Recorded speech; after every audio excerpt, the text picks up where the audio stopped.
म्हटलं की सलग ड्युटी आली, वेळेची कमतरता आली, ताण तणाव आला. कामाचं प्रेशर कमी करण्यासाठी चंदगडचे पोलीस निरीक्षक अंगद जाधवर स्वतः भाजी पिकवतात आणि आपल्या सहकाऱ्यांना ती भाजी मोफत देतात. पाहूया आमचे प्रतिनिधी अनिल तिळगुळकर यांचा हा इंटरेस्टिंग रिपोर्ट.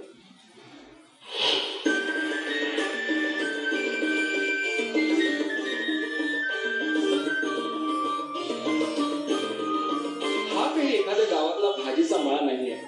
ही भाजी पिकवणारा शेतकरीही नाहीये. भाज्यांची ही शेती पिकवली एका पोलीस इन्स्पेक्टरने. अंगद जाधवर असं त्यांचं नाव. फक्त छंद म्हणून नाही तर पोलिसांवर असणाऱ्या कामाचा ताण कमी करायला आपली काही मदत व्हावी म्हणून ते हे करतात. ही भाजी ते फक्त स्वतःसाठी न वापरता पोलीस कर्मचाऱ्यांमध्ये वाटतात. इच्छा असेल तिथे मार्गही असतो असं म्हणतात. आता शेती करायची म्हणजे जागा हवी. जाधवर यांच्या असं लक्षात आलं की आपल्या पोलीस वसाहतीमध्ये भरपूर मोकळी जागा आहे. झालं तर बघ. त्यांनी ठरवलं की इथेच बाग फुलवायची.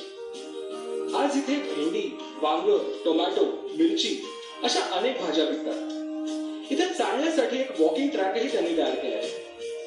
त्याला सुट्ट्या मिळत नाही, त्याच्यानंतर कामाचा तणाव आहे, थोडासा विरंगुळा आणि स्ट्रेस मॅनेजमेंट सुद्धा होईल या उद्देशानं भाजीपाला या ठिकाणी पोलीस मित्रांच्या सहकार्याने केलेला आहे. हौसेला मोल नसतं तसं छंदाचीही किंमत नसते. इन्स्पेक्टर जाधवर त्यांनी पिकवलेली भाजी आपल्या सहकार्यांना देतातच, पण त्यांच्याकडून पैसेही घेत नाही. वेळ कमी मिळतो. साहेबांनी ते उद्देश घेऊन भाजीचा मळा पोलीस क्वार्टर्स मध्ये बनवलेला आहे. त्या भाजीच्या मळ्यामध्ये कोबी, मिरची वगैरे आहे. हर एक नमुन्याची भाजी आहे. आम्हाला भाजी मोफत मिळते आणि वेळेची बचत होते आणि ताजा भाजीपाला खायला मिळतो. ही तर फक्त सुरुवात आहे.